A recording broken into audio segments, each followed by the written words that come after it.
bem-vinda, seja muito bem-vindo. Esta é a nossa 49ª live, muito especial também.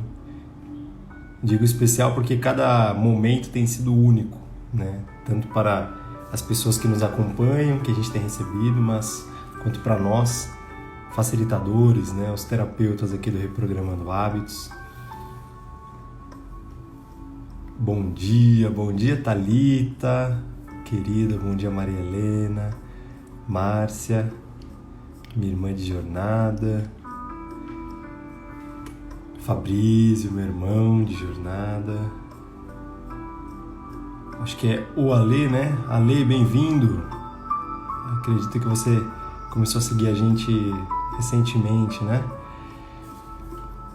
Sejam todos muito bem-vindos. O nosso convidado especial de hoje já chegou, Renato Moraes. Bom dia, querido. A hora que você quiser, já pode pedir a solicitação aí para chegar, porque nosso tempo será valioso aqui. Dani, Jurema, bom dia. Bem-vindos, vão chegando aí. Aqui tá muito frio, Fabrício. 9 graus em Sampa, mas hoje, não sei, não tô com uma sensação de frio não. Eu só coloquei aqui o colete que é pra, sabe, dar uma mantida na temperatura, mas curiosamente hoje eu não acordei com essa sensação de frio, mas tá 9 graus lá fora, um dia lindo. Hoje fazendo uma manhã maravilhosa por aqui. Mari, bom dia. Vem chegando. Hoje quero trazer para vocês o Renato Moraes, uma pessoa, um terapeuta também maravilhoso e uma pessoa que eu me conectei lá em 2014. Querido, você pode pedir solicitação que eu já te incluo, senão eu já te convido aqui, quer ver? João Felipe, bom dia.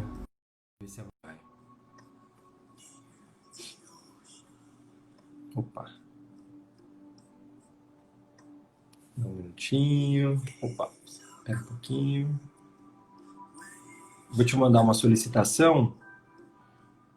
Veja se você consegue autorizar aí. Te mandei a solicitação para você entrar ao vivo. Opa, agora vai. Olá, meu velho. Muito bom dia! Muito bom dia, bom dia, bom dia. Se aqui tá frio, imagina no sul. Como é que tá? Não, na verdade, Ah, rapaz, você não tá no sul. o sul é só na veia, só na veia. Eu tô atualmente em Taubaté, né? Há um dia lindo aqui, lindão, lindão, mas frio também, frio, É, eita, bem frio. eita. Tentei do sul, Onde? porque o Renato é gaúcho, né? Um Tô dos aqui tomando um gaúchos. mate, ó. Esse aqui tá na Olha, veia, ó. olha aí, gente. Sabe de onde é que veio isso aqui? Não. Da barriga da minha mãe, do convívio com meu pai, quando eu tava na vida intrauterina ainda. Já veio de lá isso, já. Para fazer um gaúcho tomar mate na praia, no calor, só pode ter algo muito dentro, né? Tem que estar muito enraizado, tem que ser um ser mesmo, né? É algo. Muito enraizado, Gustavo. Que demais, querido, que demais. Pois é, esse sotaque, vocês já perceberam que ele tem algo especial aí, talvez vocês vão se encantar ainda mais, como eu me encanto, né? Escutando o Renato. Mas bem-vindo, É, que querido. é Muito isso. bom ter você aqui, irmão. Muito bom. Gustavão, sempre gentil com as palavras. Gratidão, meu irmão. E bem-vindo. Gratidão.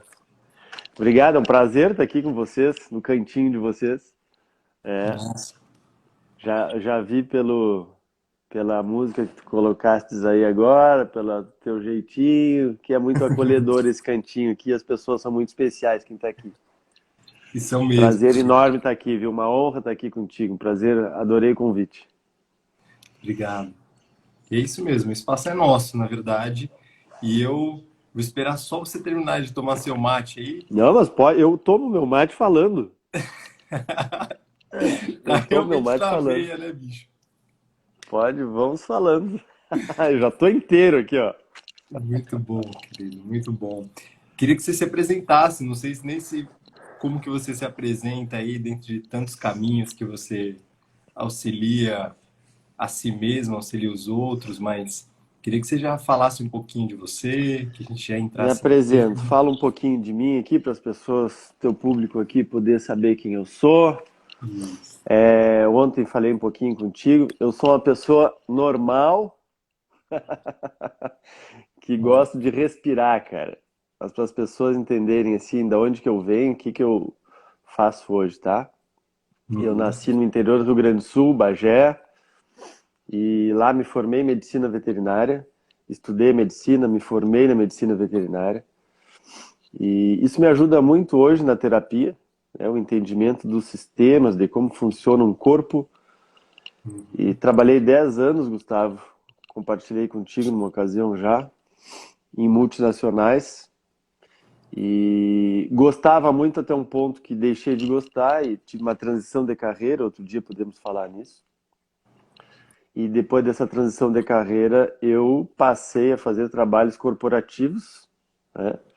E aí todos aqueles que estão dentro do corporativo, palestras, treinamentos, aí fui para desenvolvimento de liderança. Uhum.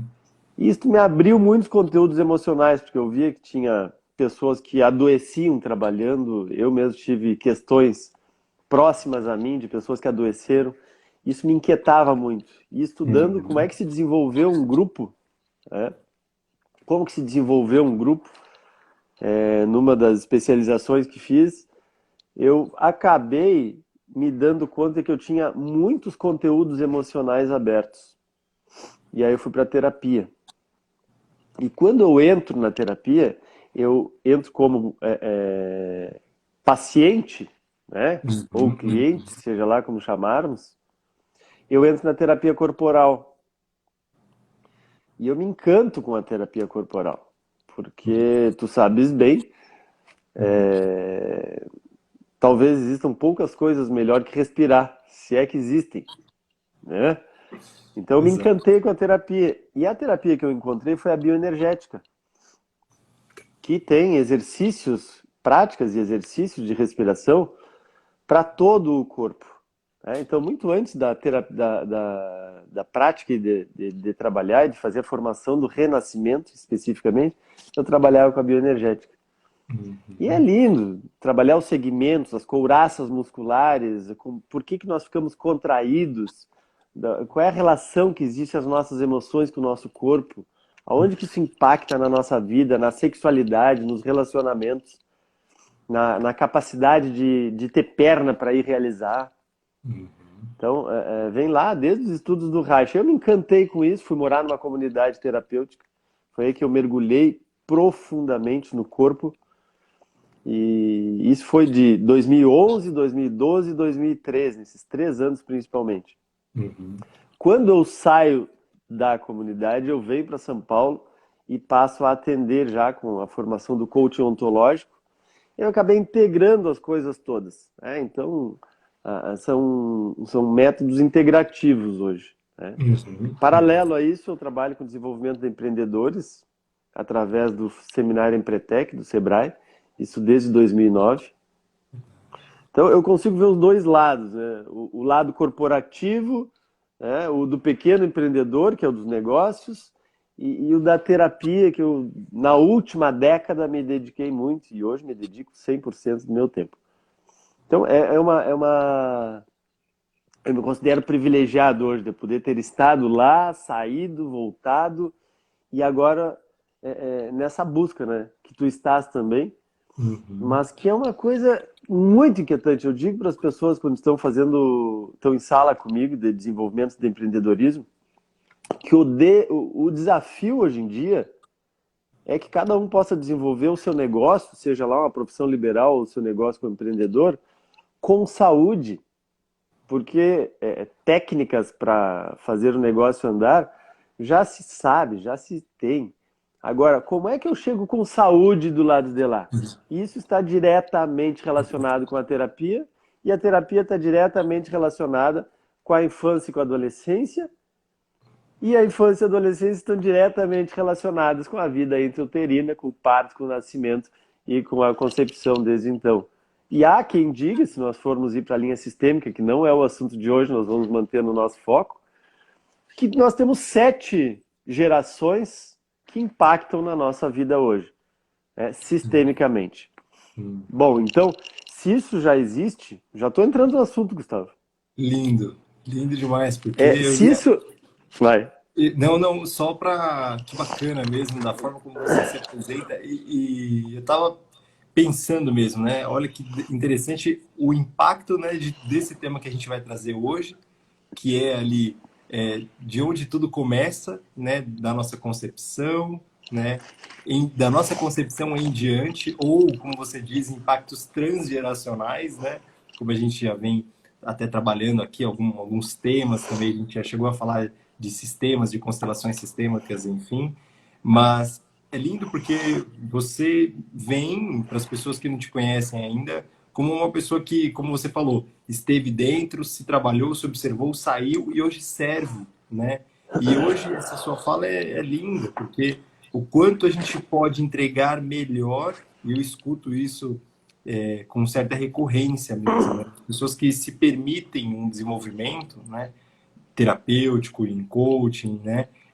De hoje eu consigo servir muito melhor, né? Diante daquilo que eu sinto, diante daquilo que eu sou, né? Quando eu tenho conhecimento de mim, quando eu tenho impacto, o real impacto, né? Das minhas sombras, da minha luz, né? E olha como tudo isso está enraizado, né? E aí vamos entrar aí nesse tema mesmo, que tá tudo enraizado mesmo. Aliás, nós dois somos exemplos disso, né? Uhum. Eu um pouco antes, porque tenho meu DNA, a data de nascimento um pouco mais antiga aí, O RG, meu RG, e tu mais recentemente, né? isso. Eu sempre te chamei de menino prodígio, né? Porque eu realmente fiquei encantado com o teu sucesso profissional desde cedo, desde jovem, né? Mas o que que motiva um sucesso profissional? A sua maneira de perceber a vida e de agir e reagir diante da vida. Então existe um caminho para que o resultado seja positivo. E tu, por Perfeito. algum motivo na tua formação, na tua constituição, desde que foi gerado, nasceu, cresceu, se constituiu e hoje tu te vê com esse estímulo. E aí acabou tendo sucesso profissional cedo na tua vida, mas mesmo assim tinha uma inquietação. Uhum. Como que se tem um sucesso profissional e se tem uma inquietação tão jovem? Então eu acho lindo o teu exemplo, Gustavo, porque a tua inquietação jovem previne uma pá de doenças e possibilita uma pá de felicidades na vida quando se começa essa caminhada cedo, né? E aí eu fico muito inquieto também com a questão, quem é que trabalha a origem nossa? Quem é que estuda o impacto do parto e do nascimento? Cara, quando eu fui... não existe um estudo específico para isso. Ah, vou fazer uma formação agora em parto e nascimento. Não tem, né? Uhum. Não Uhum. existe. É que nem quando eu fiz a minha carreira de palestrante. Hoje em dia existem cursos para se tornar palestrante. Em 2000 e... Não, em 97, quando eu comecei a fazer palestras, 1997, Uau. não tinha como ensinar a fazer palestra. Precisava ir lá e fazer. Uhum. E parto e nascimento ninguém ensina. A medicina ensina como fazer um parto, né? Mas existem procedimentos técnicos. Uhum. Agora, os impactos disso na nossa vida adulta, ninguém ensina. Se tu fores nas escolas de psicologia, poucas, raríssimas ou nenhuma aborda esse tema. E aí eu trago uma grande questão aqui para nós pensarmos juntos, né? Como é que, e eu não, mais uma vez eu não quero desviar o assunto, mas é que é muito proeminente isso, é muito importante. Como é que terapeutas trabalham, ou psicólogos, ou psiquiatras, e aí eu não faço uma crítica aos profissionais. Os profissionais ajudam, estudam, se dedicam, mas acabou se formando assim esse contexto que estuda, um estuda o cérebro, a psicologia estuda o cérebro, outra terapia estuda o corpo, outro estuda... Mas e o parto e o nascimento, quem estuda? Porque, se nós formos olhar, já existem estudos desde a década de 70 sobre o impacto do parto na nossa vida adulta. E é gritante o impacto, né? É gritante, é tão bonito ver o impacto, Uhum. né? E Só as que não pessoas tem uma, desconhecem, né? não tem uma estrutura, né? Já é algo que é tão da humanidade, né? Então nós vivemos, e aí o que você quer dizer a gente começou a estudar como que a gente pode literalmente sobreviver na fase adulta, né? Quais são as técnicas, quais são as ferramentas, enfim. Aí, em determinado momento, né, a humanidade foi voltando, olhando para a infância, olhando, né, para a primeira infância, antroposofia, né? Impactos da psicologia da primeira infância, enfim, mas que é algo que, olha aí, há 50 anos talvez, e a humanidade tem alguns anos aí, mas o que a própria medicina enxerga como um campo sensível demais, valioso demais, como a gente começa a falar agora, né, já da concepção, do parto, enfim, mas que ainda tem Muito poucos, valioso. muito É, valioso. muito valioso. E a própria medicina, tem uma parte da medicina que não olha para isso, tem uma parte da medicina que não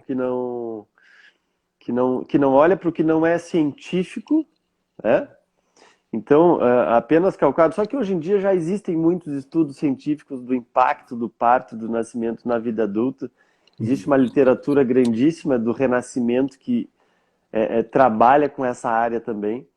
E existem muitos médicos obstetras que migraram para o parto humanizado, né? Hum. Então, que já existem hospitais hoje que recebem doulas, que levam doulas para as residências, que dão assistência toda.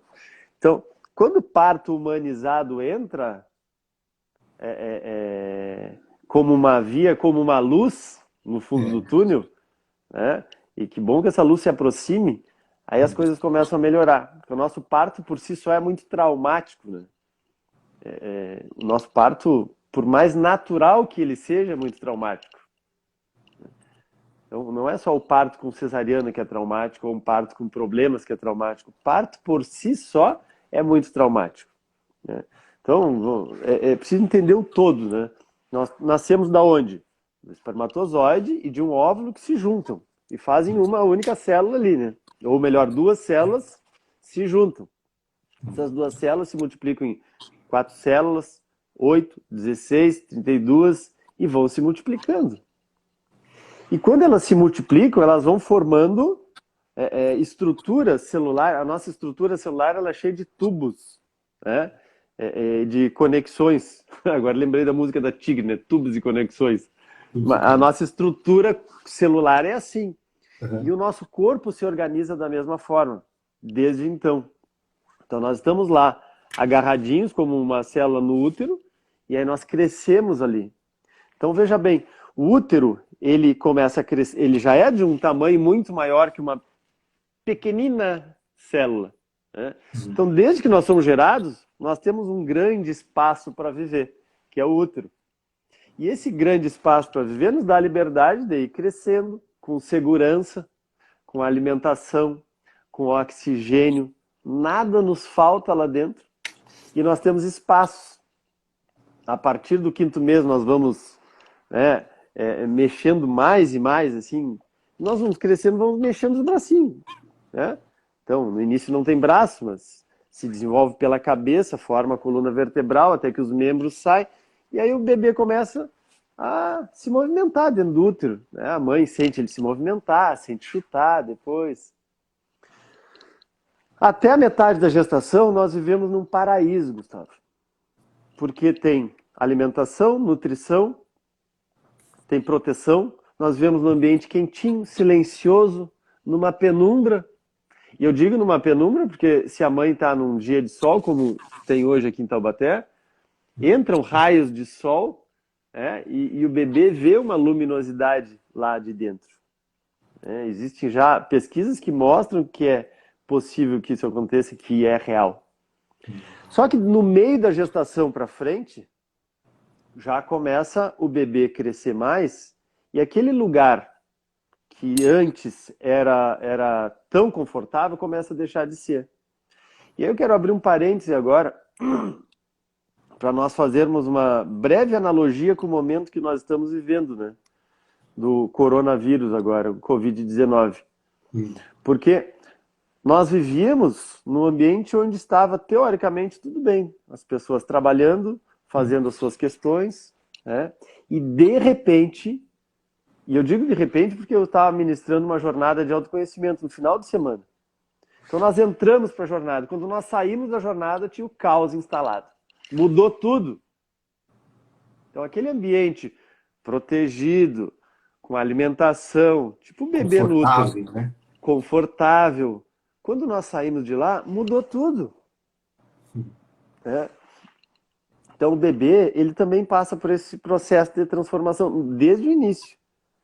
Ele está num ambiente confortável e aí ele vai crescendo e começa a deixar de ser confortável. Ele começa a deixar de ser confortável porque começa a apertar. Ele já não consegue se mover tanto. Aí ele vai ficando mais apertado, até que ele chega no momento do parto e ele precisa nascer.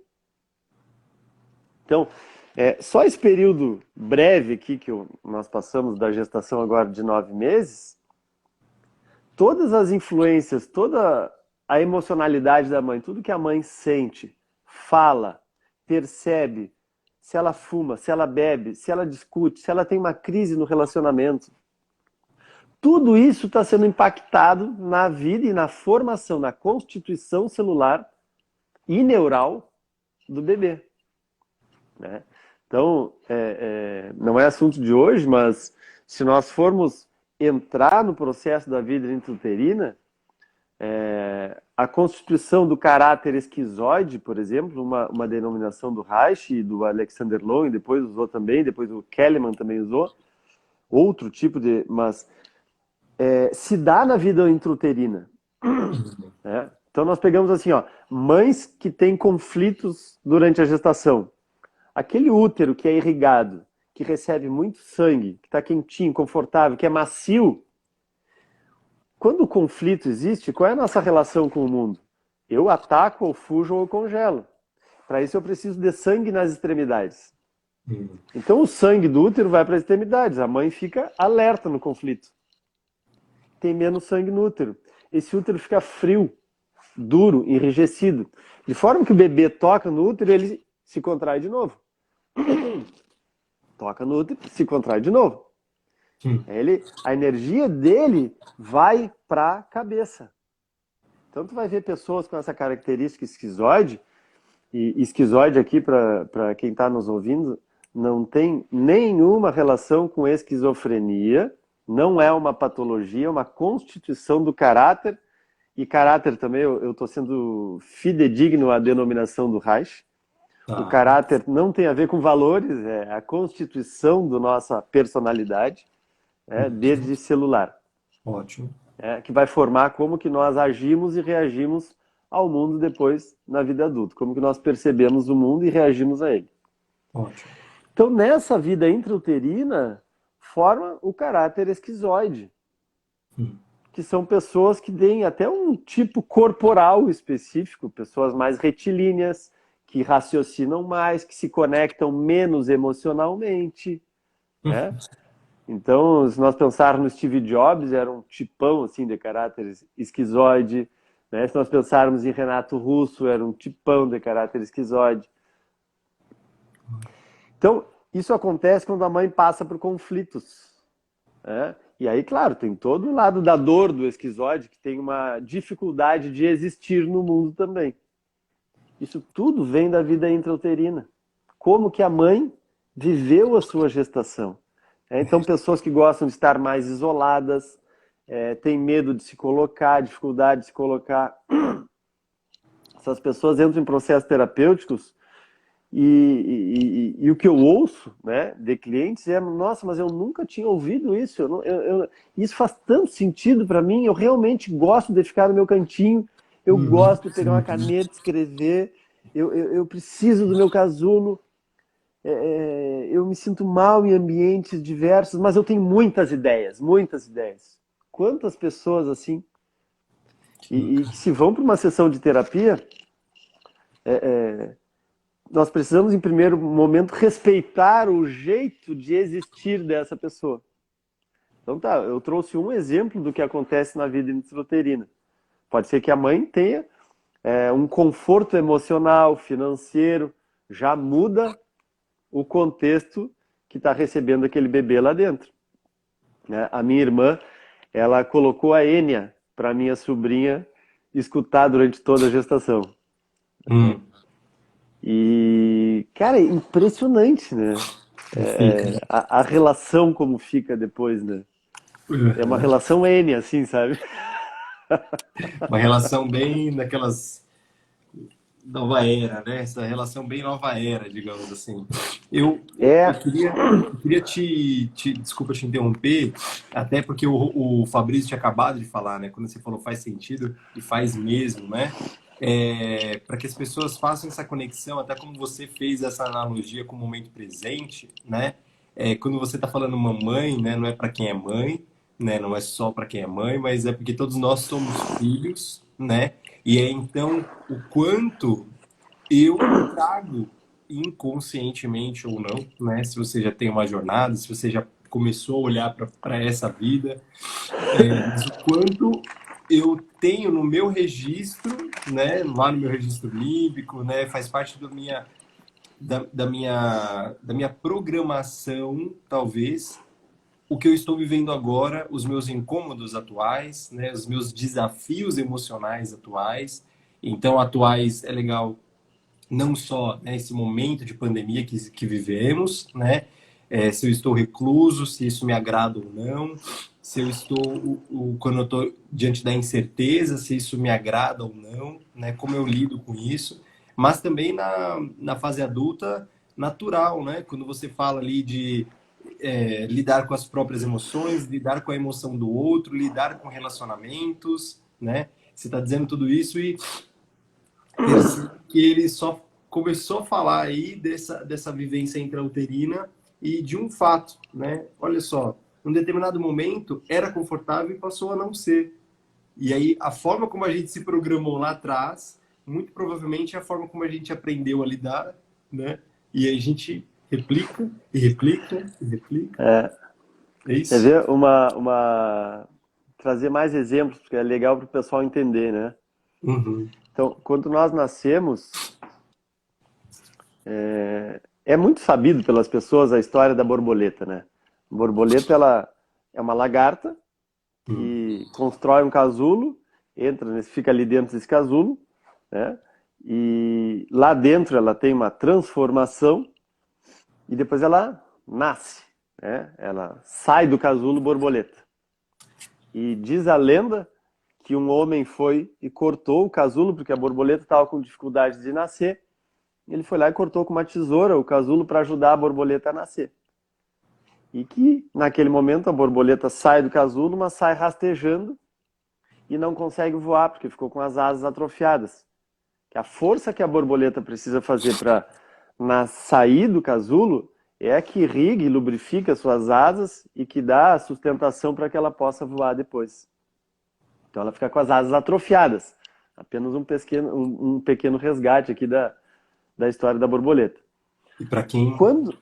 Hã? Desculpa, para quem já tem estratégico como eu, já olhou para o parto, já olhou para como é que eu nasço Então, também, já né? está imaginando o parto, né? É. Então, a cesariana é como nós tirarmos a possibilidade do bebê de fazer o esforço de passar pelo canal do parto, né? Então, bebês que nascem por cesariana, eles não nascem, eles são nascidos, né? São nascidos. E aí a relevância, eu vou fazer um outro parênteses rápido, do trabalho que nós fazemos, Gustavo. Uhum. Porque nós damos a possibilidade, através da prática do renascimento, da pessoa nascer efetivamente por intenção dela naquele momento. Ela não é puxada de dentro do útero, ela nasce. E como o nosso cérebro não sabe o que é momento presente real ou imaginário, e ele faz uma liberação hormonal toda, no momento de um renascimento, nós possibilitamos a mesma sensação do parto e do nascimento. Ah, mesmo igual, Renato, não é o mesmo momento? Não, não é o mesmo momento. Mas após um renascimento, nós temos relatos de pessoas que entraram angustiadas, ansiosas e se conectaram com o amor próprio, com o amor da mãe, com o amor do pai, naquele momento ali. Cara, então, é importante nós vermos o que é possível fazer. Numa cesariana, se não nasce, não faz o esforço, pessoas que nascem de cesariana tendem, e aí é muito importante, né, Gustavo? A nossa linha de trabalho, e aí eu te incluo nisso, porque nos conhecemos a esse ponto já, nós não somos deterministas. Uma coisa não é sempre essa coisa. É, é uma linha integrativa e existem aspectos que influenciam na formação da constituição de uma pessoa. Mas pessoas que nascem, bebês que nascem de cesariana tendem a ter dificuldades, algumas dificuldades específicas, né, antes da cesariana. Cada bebê é único. Agora, os tipos de parto, seja por cesariana, parto demorado, bebê que vai para a incubadora, quando recebeu anestesia, enfim, os tipos de parto tendem a ocasionar padrões comportamentais na vida adulta. Né? Que padrões são esses? Vamos dar um exemplo. Bebês que nascem em cesariana tendem a ter dificuldades de ir até o final, porque não passaram pelo canal do parto. Tendem a precisar de ajuda. Mas ir até o final de quê? Até o final de um projeto, levar uma ideia adiante, até o final de executar um relacionamento concreto. Então, eles tendem a parar no meio do caminho, tendem a precisar de alguém ou procurar situações na sua vida que precisem de alguém. E aí o mais irônico disso, irônico no melhor sentido da palavra, né? Eles tendem a procurar uma situação que precisem de alguém, mas ao mesmo tempo eles relutam em aceitar essa ajuda. Como se dissessem para si mesmo inconscientemente, eu consigo passar por o canal do parto. Perfeito. Cara, isso acontece muito, muitos relatos. Eu, na verdade, se eu puder te interromper aqui, claro, prazerzão, vamos trocando. Eu queria te interromper e até responder essa pergunta da Leila que ela fez aqui. Algumas pessoas escreveram, Fabrício e a Márcia também, já eu falo. Eu nasci de cesariana, né? E aí, já criando um adendo ali para a Leila, né? Ela fez uma pergunta. E quando a criança não nasce, né? Está prestes a morrer? E eu sou o quarto filho que minha mãe pariu, que minha mãe conseguiu parir. Os outros faleceram na barriga. Mas os meus irmãos que nasceram, eles todos foram partos normais, né? E aí, minha mãe já sabia o quarto, né? Que ela ia nascer. Então, eu nasci no Dia das Mães. Ela falou, já sei ter filho, né? Ela estourou a bolsa, ela estava tranquila, e aí foi. Isso era a noite de sábado, 10 horas da noite.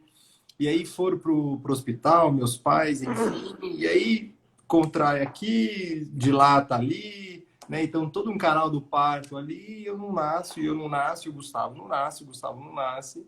E eu estava no Hospital Paulistano, naquela época uma médica japonesa que atendeu minha mãe, disse que não era padrão naquela época, né, fazer cesariana.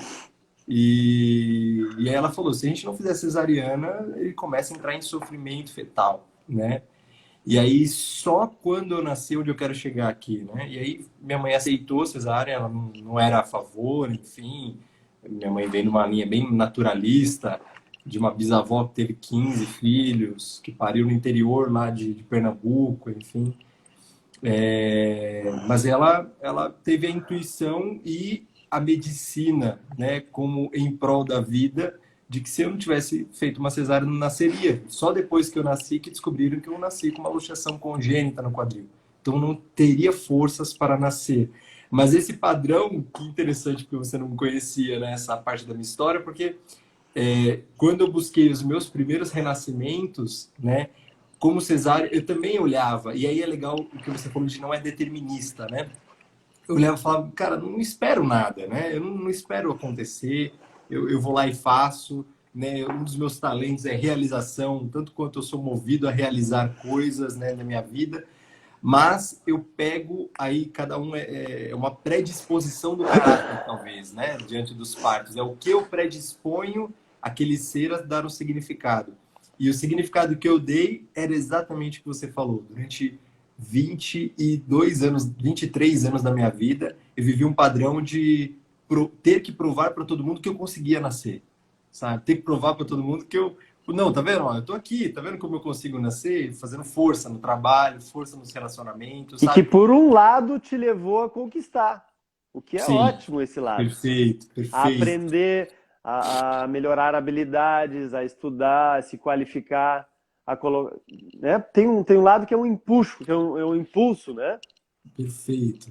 Lindo, é isso mesmo. E aí, e o que que é interessante, eu queria só colocar essa fala da Leila também, e uma fala que essa semana eu conversei com a Raquel. A Raquel foi uma das obstetras do parto dos meus filhos, né? Então, eu tenho gêmeos, e para quem nunca viu um parto humanizado, né? Querendo ser um parto normal, mais humanizado de gêmeos, tem um Maracanã ali, porque tinham 3 obstetras, 2 pediatras, uma doula, uma enfermeira obstetra. Tem uma foto que tá todo mundo ali, eu com meus filhos, a minha esposa, eu falo, tem umas 10 pessoas, literalmente, ali fazendo Sim. parte de gêmeos, né?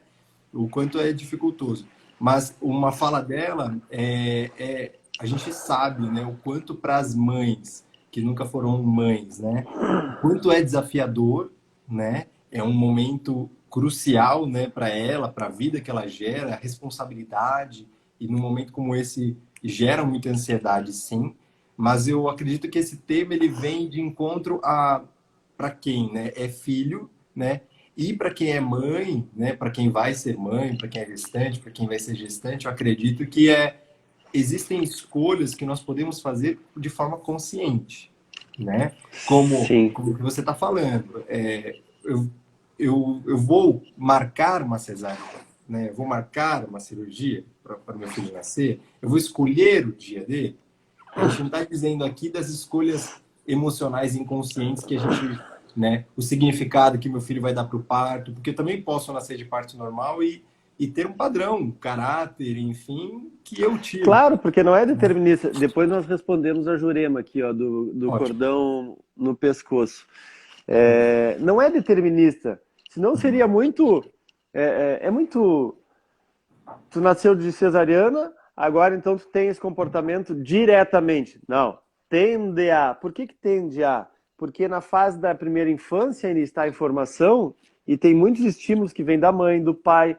No teu caso, tu era o quarto filho. Eu fico pensando tudo que tu precisou fazer para mostrar e receber amor do teu pai e da tua mãe. Já que eles tinham 3 antes de ti. 3 lutando para chegar na tua frente.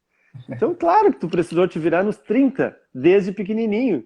E aí tu ficou com essa carinha bonitinha aí, que batalhador para conquistar. Que é Caraca, desde ótimo. cedo. E que já, né? E que é ótimo. Então, o primeiro filho que nasce de cesariana é outra coisa, o segundo é outro. Né? No momento que nós estamos vivendo hoje, político, é outro. Né? Eu fico pensando assim, quanto medo, porque existe um medo coletivo hoje, né, em função do coronavírus, misturado com política, quanto medo as mamães estão sentindo, as gestantes hoje, e quanto isso está impactando na relação, né, na gestação de cada um. Então, no teu caso, consideramos a infância, consideramos a adolescência, e aí então temos a constituição do Gustavo. Né? Por isso que não é determinista. Realmente eu não acredito no determinismo. Eu acredito numa integração. Né? O mundo é uma coisa só, dividido por sistemas, mas que não são sistemas diferentes, fazem parte de um único sistema. Né? E nós somos uma célula desse sistema, com milhares de células dentro de nós. Né? Então é uma constituição, aquilo que nós parto e nascimento, e o que nós vivemos com as pessoas que nós nos relacionamos, nós vamos nos constituindo. Fizeram uma pergunta aqui, Gustavo. Isso. Pode ir E lá quem que nasce de tem vários. cesárea com parto no pescoço, com um cordão no Cordão. pescoço? O cordão no pescoço é é uma questão, né, muito falada. Tem cordão no pescoço e aí tem que fazer cesariana, então. Né? A escola que nós viemos, que onde foi que tu fizeste formação e eu também que fui no Ibrari, lá nós aprendemos isso. E também existem literaturas que falam sobre isso nos livros. Né? E se nós conversarmos com médicos obstetras, eles também vão dizer isso. Né? E se eu tiver errado aqui, que me corrijam, que eu quero aprender também, Gustavo. Mas o cordão umbilical, ele é como um fio de telefone daqueles antigos enroladinhos, né? Que vem na volta do pescoço. Então é muito comum, é muito normal ter o cordão umbilical no pescoço. Dificilmente ele estrangula, exceto com complicações que os médicos obstetras vão identificar, não é motivo de cesariana o cordão umbilical. O bebê nasce com o cordão umbilical em volta do pescoço. Ele está ali, é muito pequeno, é muito fácil, ele se movimentou, o cordão está no pescoço. E na hora de nascer, o cordão sai do pescoço, ou não aperta. Porque para estrangular o bebê, é preciso que ele dê um nó ali realmente. E é muito difícil isso acontecer. Quem é que decide se isso vai acontecer ou não? O médico obstetra. Existe um profissional capacitado ali para isso. Agora, é um mito dizer que com cordão umbilical em volta do pescoço precisa fazer cesariana. E aí o cordão tem outro assunto, né? Muitos bebês nascem e o cordão é cortado logo em seguida. E aí nós entramos num problema até maior. Só para colocar aqui, desculpa, mas você falou dessa correção, enfim, mas a doutora Maria Angélica, que nos acompanha, querida do Espírito Santo, confirma isso, né? Então, assim, o quanto eu também vim aqui, o quanto eu pesquisei, estudei um pouquinho também durante a gestação dos meus filhos, e é real, não pré-determinante, né? Sim, perfeito, perfeito. Obrigado aí, doutora Maria Angélica. É importante, né, que nós tenhamos o nosso olhar aí de quem está conosco também. E quando corta, tem vários fatores aqui importantes neste momento. Eu estou pensando em qual deles falar primeiro aqui. Quando corta, para a pulsação. Então pensa assim, ó, o bebê, ele recebe o sangue, né, pelo cordão umbilical. Ele recebe a oxigenação, porque ele nunca respirou na vida. Ele não teve contato com ar ainda. Mas ele recebe oxigênio pelo cordão umbilical, que através de uma pulsação, né, ele migra ali contra a gravidade e vai, né, através de movimentos peristálticos, ele vai numa pulsação levando sangue e oxigênio para o bebê. Então o bebê nasce, se o cordão é cortado, aquela fonte de oxigênio cessa, Gustavo. E o que o bebê sente nesse momento? Que vai acabar o mundo dele, acabou o oxigênio. Então, geralmente a primeira respiração do bebê, que é logo após ele nascer, é feita diante de um momento de escassez. Aí nós ouvimos adultos trabalhando hoje, vamos trabalhar crenças para resolver a escassez. Sim, tem que trabalhar crenças, mas será que esse momento não veio lá do corte do cordão umbilical? Quando alguém cortou, e aí o alguém cortou por N motivos. Pode ser que precisasse, né? Pode ser que foi por buscar um protagonismo diante do procedimento do parto, pode ser por receios de que acontecesse alguma coisa, por inexperiência, um profissional imaturo ainda. N motivos. Sem julgar o motivo, não nos compete aqui, cortou o cordão umbilical, cessou o oxigênio do bebê e o bebê respira na escassez. E ele tende a levar esse padrão de escassez para a sua vida. Qual o padrão? Ele respira a primeira vez? Primeiro, ele respira desesperado. Segundo, quando ele respira, esse ar entra pelas narinas e como se queimasse a mucosa até os pulmões, porque ele nunca teve esse contato com o ar. Isso vai doendo, causa uma dor tão grande no bebê, que o bebê dá um berro e chora naquele momento. Então ele respirou e chorou. Né? Só que quando ele passa por isso com o cordão, quando ele nasce e o cordão tá, o parto acontece, porque olha que interessante, o parto acontece, mas o nascimento não terminou. Ótimo. O bebê gestação, saiu pelo canal vaginal, nasceu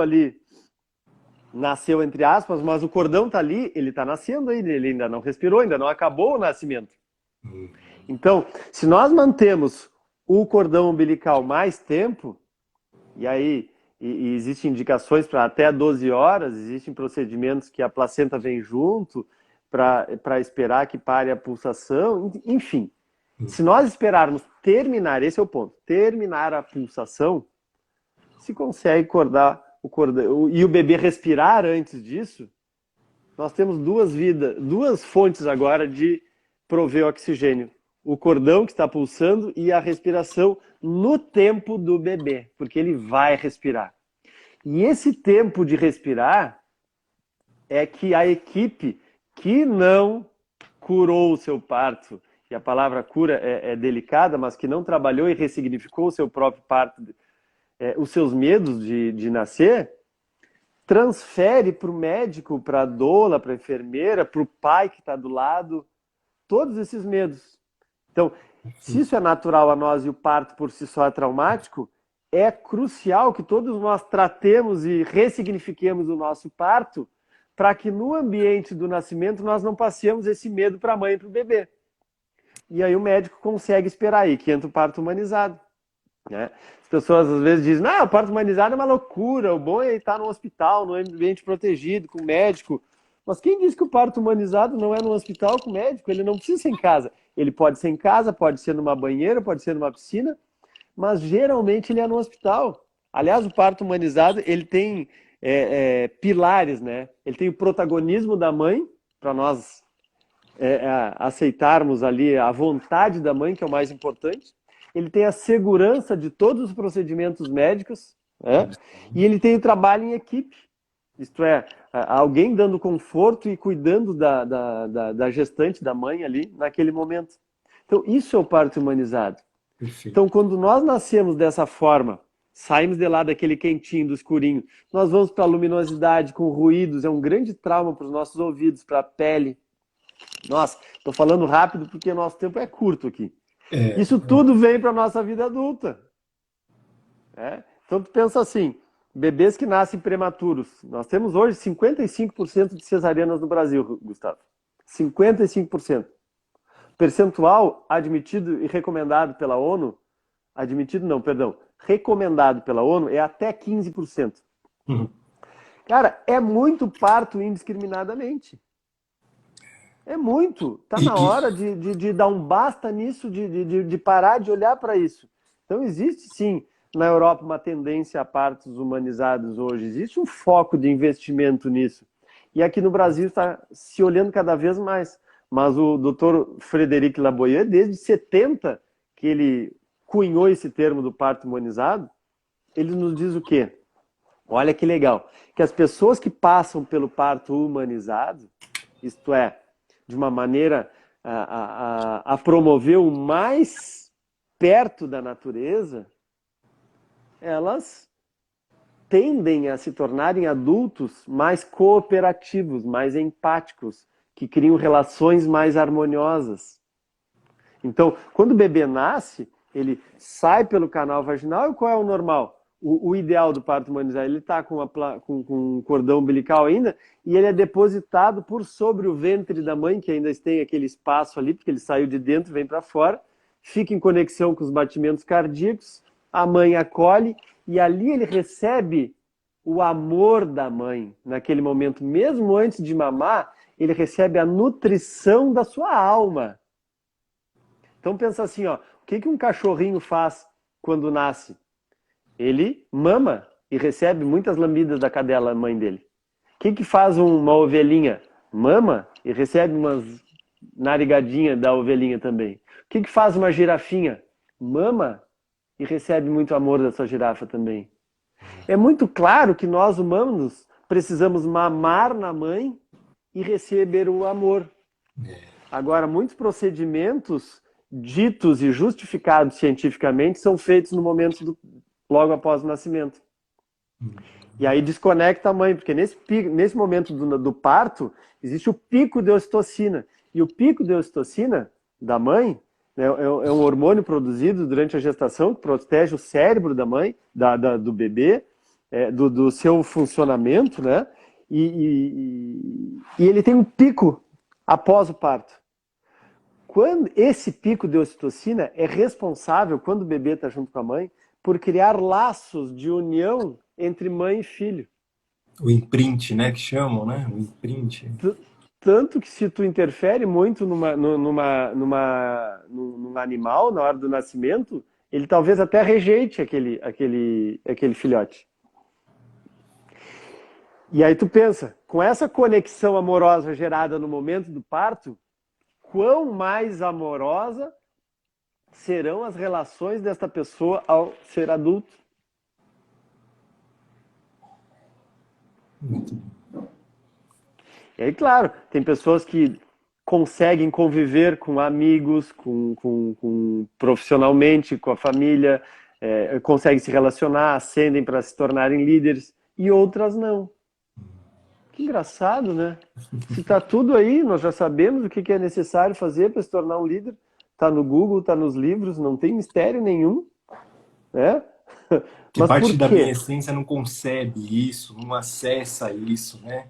Olha como esses Perfeito. registros são tão... Você na verdade, explicou até...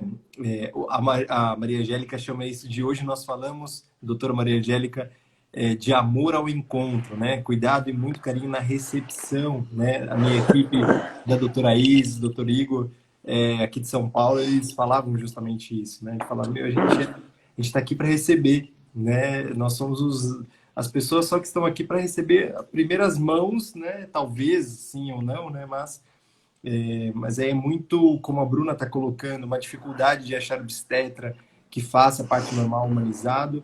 Mas eu vou só correr aqui, tá, Rê? Vou só Sim, correr aqui sim, claro. essa contribuição, porque tem muita contribuição.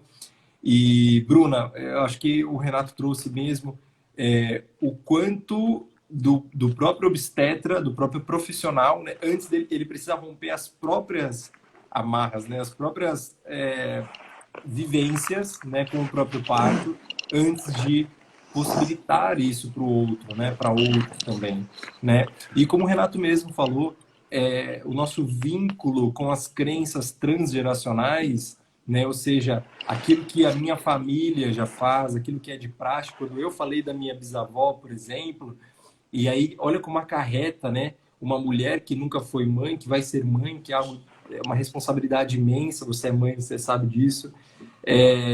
Mãe de dois, né? Então, o quanto mexe, né, com a pessoa é uma emersão, né? No caso de emergir, Sim. inúmeras emoções mesmo que estão ali paradas, né? Que ficaram congeladas na nossa primeira infância. Talvez em nenhum momento eu olhei, mas o quanto nós somos impactados por isso, na nossa capacidade de se relacionar, como o Renato falou, não, de conceber a abundância da vida. E aí, de conceber a abundância é confiar, né, Rê? É confiar, é escutar, é ter uma escuta empática, de ter empatia. O quanto eu espero e confio o tempo de quem, Gustavo? Do outro, de Deus, não sei. O quanto essa minha capacidade está talvez enraizada ali, Sim. né? A Cris, ela coloca, né? Minha segunda filha nasceu de um parto natural, com duas circulares no pescoço, nasceu linda. É isso aí, ó. Quem desenrolou foi o pai, inclusive até na Olha constelação que lindo o sistêmica. pai presente desenrolando o cordão. Olha que lindo. Exato. Porque Então essa o pai não tem a conexão hormonal com a criança. O pai não é alguém de fora ali.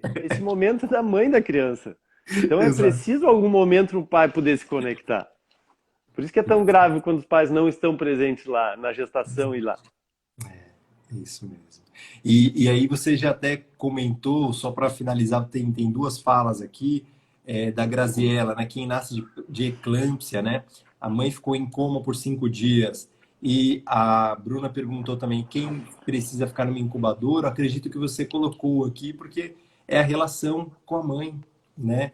É a minha relação com Incuba- aquilo que me nutre, né? Incubadora fica num isolamento, Gustavo. Será que eu não estou pronto? Não sei se é o caso da Bruna, mas uma sensação de será que eu não estou pronto? Aí eu tenho que estudar muito, batalhar muito, me esforçar muito, porque eu ainda não estou pronto. Eu preciso mais um pouco, sabe? E às vezes vem de lá. E a Cris complementou na minha fala aqui, porque ela falou isso da segunda filha, né? Do cordão no pescoço, que o pai desenrolou, mas na primeira filha foi uma cesárea que ela chama de desnecessária, e eu tenho só mais uma contribuição para fazer nisso, mas não teve a Golden Hour, que é o que é chamado de Uhum. Golden Hour, que é essa conexão de fato, porque ainda está em nascimento, não é porque passou pela travessia, pelo canal É, vaginal, que acabou o parto, na é verdade o não. primeiro momento, a Golden Hour, né? O primeiro momento que o bebê se conecta com a mãe visualmente e busca o peito para mamar ali, né? É. E é o ambiente que ela reconhece, é o cheiro que ela reconhece, é a química que ela reconhece, que é dela, né? Ela e a mãe, ocorre uma simbiose ali, né? Ela e a mãe ainda são um, né? Então, e aí ela diz isso, por 3 meses, olha só, né? Obrigado mesmo pela sua contribuição. Por 3 meses, eu chorava só, eu e minha filha só chorávamos, ela falou, né? Então, o quanto essa faltou aquele momento mesmo de se conectar para juntas passarem por isso, porque é um movimento não só do filho, né, que nasce, mas da mãe também. E aqui eu só queria contribuir mesmo, Rê, o quanto a gente está falando para as nossas escolhas conscientes, né, para tudo aquilo que o adulto, né, nós todos adultos temos escolha. A gente não está dizendo de cesárea, onde a medicina ela entra como isso eu falando, tá? Um braço de Deus aqui na Terra, né? De salvar vidas, de Sim, mas repente eu acontecer tô... com várias É. coisas que a cesárea, o forceps acaba salvando de alguma maneira, né? Tô dizendo que como recurso médico, né? Eu, Gustavo, me coloco nessa posição de falar, mas até onde nessa sua fala, o que que é normal? O que que eu quero para minha sociedade? O quanto eu posso também contribuir para essa formação a partir de mim, primeiro, né? E a partir dos meus filhos. É, a medicina é uma benção, está aí para nos ajudar. A questão é quando é em demasia e Exato. transcende, né? Quero aproveitar e recomendar e sugerir para o pessoal que está aqui conosco Gratidão. que assista O Renascimento do Parto na Netflix, que é uma crítica, um documentário, não uma crítica, um documentário sobre a problemática, a controvérsia da cesariana no Brasil. A gente vai Né? colocar no canal Reprogramando Hábitos aqui para todo mundo que está aqui. Obrigado. Faltou só 2 minutos, tá? Desculpa, não Joia, esqueci tem de que terminar avisar. aí, né? Legal. Mas eu vou colocar no Instagram do Reprogramando, tá, pessoas? Joia. Gustavo, gratidão por estar aqui. Tu sabe que foi esse assunto todo. Eu acho que é válido comentar com o pessoal. Eu acabei desenvolvendo, né, um formato de trabalho para ressignificar todos esses momentos, né?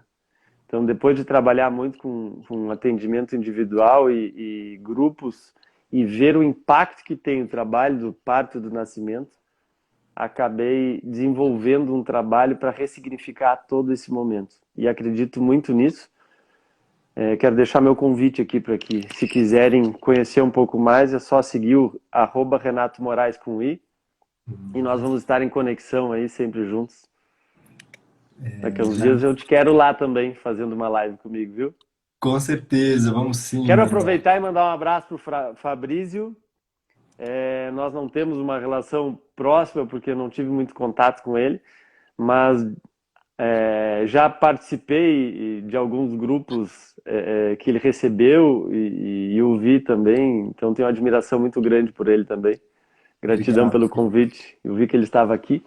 Tá aqui ele, a Márcia, a gente A tem. Márcia também, que legal. Gratidão, Márcia. Eu conheci a Márcia, sabe como? Andando de carro nos Estados Unidos com o Fabrício, porque eu assistia as lives do Fabrício. Ah, Eu e digo, ela essa ficava é a do Márcia. lado. Aí eu acompanhei, eu viajei um pouco com o Fabrício lá. Muito legal isso que a tecnologia nos proporciona, né? Demais, né, querido? Querido, temos 20 segundos. Muito obrigado, muito obrigado, muito obrigado mesmo. Essa live vai ficar salva no nosso canal do Reprogramando. Para os seus seguidores que chegaram, bem-vindos. Para os nossos seguidores, sigam o Renato, conheçam o trabalho dele, esse programa que ele fala justamente sobre a influência da concepção, do parto, gestação, nascimento, tá? E qualquer dúvida, estamos aqui, entre em contato também. Muito obrigado, querido. Gratidão estar aqui com vocês, uma honra, adorei. Até Obrigado a mesmo. próxima. Volte sempre, viu? Volte sempre. Obrigado. Obrigado a todos. Fiquem com Deus. Um excelente dia. Tchau, tchau.